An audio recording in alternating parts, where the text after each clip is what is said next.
सभी भारत की माताओं को मेरा प्यार भरा राधे राधे। विश्व में जहां भी माताएं बहन सनातन धर्म को मानने वाली रहती हैं, सभी को मेरा प्यार भरा राधे राधे। आज हम चर्चा करेंगे वट सावित्री व्रत की पूजा की। सभी भारत की माताएं ये बात जानती हैं कि वट वृक्ष की पूजा करने से सावित्री जो माँ है हमारी सबकी, जिन्होंने पति की सेवा कैसी होती है, पतिव्रत धर्म का पालन करने से क्या प्राप्त किया जा सकता है, इस चरित्र का दर्शन उन्होंने अपने जीवन में कराया।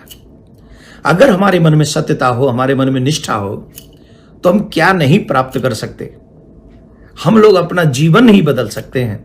ऐसी बहुत सुंदर कथा सावित्री माँ की है। वट व्रत सावित्री और वट वृक्ष की पूजा करते हैं। वट की पूजा करने से, सावित्री माँ की कहानी सुनने से, उस व्रत को करने से जो लाभ मिलता है वो अद्भुत है। मैं आपको उसी के कहानी के बीच में संदर्भ में कुछ बताऊंगा। आप ये व्रत अवश्य करें। जो चाहते हैं कि मेरा पति निरोगी काया को प्राप्त हो, वो ये व्रत करें।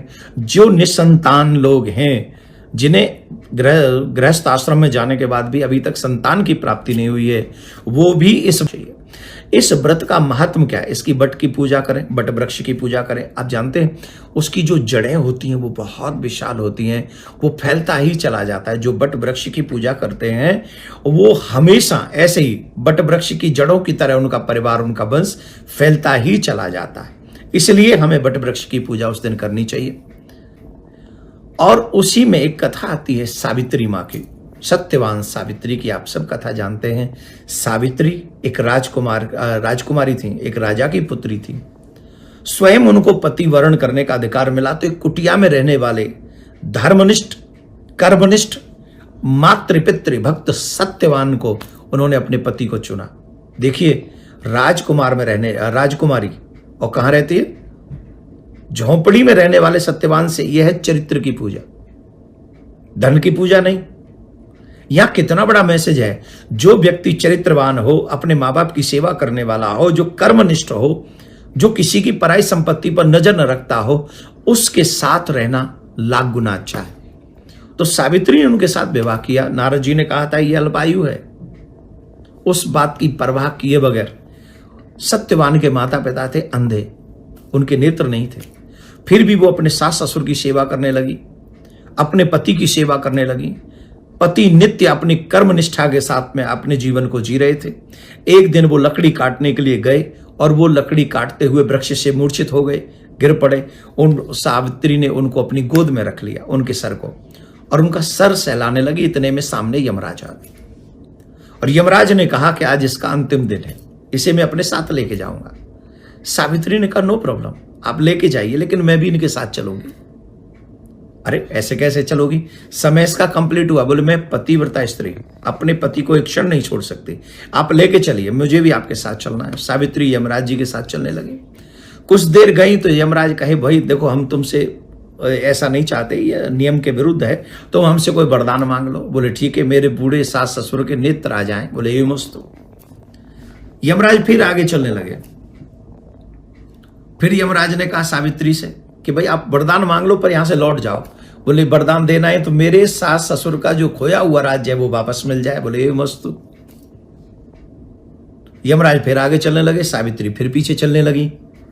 सावित्री जब पीछे चलने लगी तो यमराज ने कहा अब क्या हुआ, अब तो तुम्हें वापस जाना चाहिए, एक और वरदान मांग लो। बोले ठीक है, आप देना चाहते हो तो दे दीजिए, मैं 100 बच्चों की मां बनूं, ऐसा आशीर्वाद मुझे दीजिए, ऐसा वरदान दीजिए।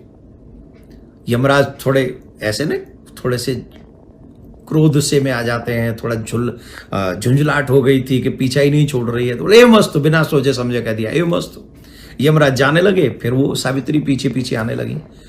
तो यमराज ने पूछा अब तुमको 3 वरदान दिए जा चुके हैं, इसके बाद भी तुम मेरा पीछा नहीं छोड़ रही, अब क्या हुआ?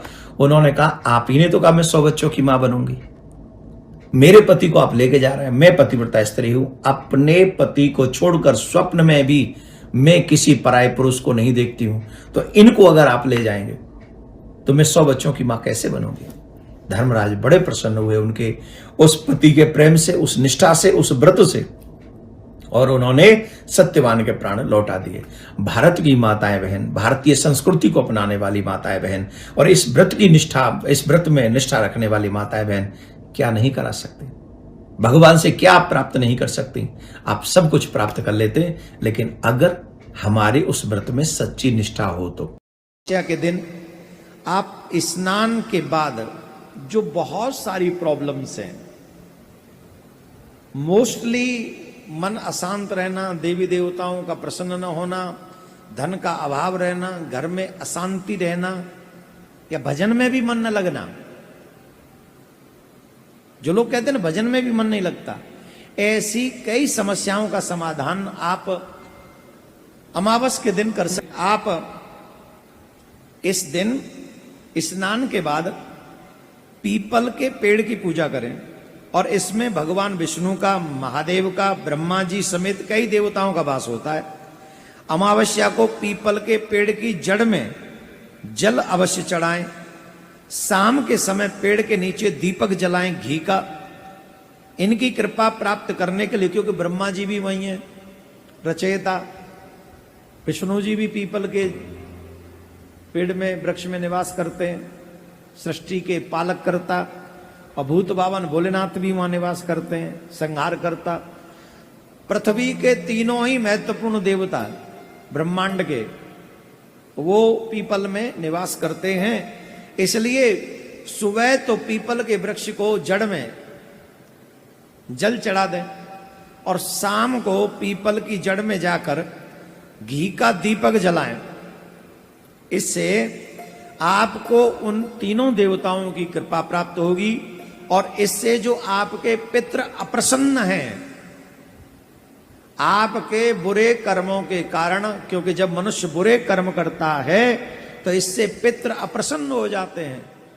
तो अमावस्या के दिन, जो इस आने वाली अमावस है, तो अगर आप इस दिन घी का दीपक पीपल के पेड़ के नीचे जलाएंगे तो आपके अप्रसन्न पितृ भी प्रसन्न हो जाएंगे। और इस दिन पीपल की परिक्रमा करना न भूलें। 5, 7, 11 जितनी हो सके पीपल की परिक्रमा अवश्य करें। देवताओं का निवास स्थान मानकर उसको नमन करें, प्रणाम करें। इससे आपकी तमाम बाधाएं समाप्त हो जाएंगी। बोलो राधे राधे। एक और उपाय बता देते हैं, फिर इसके बाद उपायों का सिलसिला समाप्त कर देंगे, क्योंकि अमावस्या बहुत बड़ा है इसलिए हम बता रहे हैं। अमावस्या के दिन प्रातः काल स्नान करने के बाद सूर्य देव को जो जल चढ़ाते हैं आप, वैसे तो हर पूर्णिमा, हर अमावस और हर एकादशी अपने पितरों को भी जल देना चाहिए।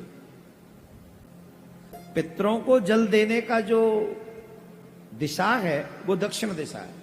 तो आप सभी माता बहनों को ये कहानी सुननी चाहिए और ये व्रत करना चाहिए। आप सबके घर में प्रसन्नता रहे, प्रिया कांजू आपको मंगल प्रदान करे। कथा को सुन ले, इस कहानी को सुन ले और ज्यादा से ज्यादा सुहागिन माता बहनों को इस व्रत को करने के लिए प्रेरित करें।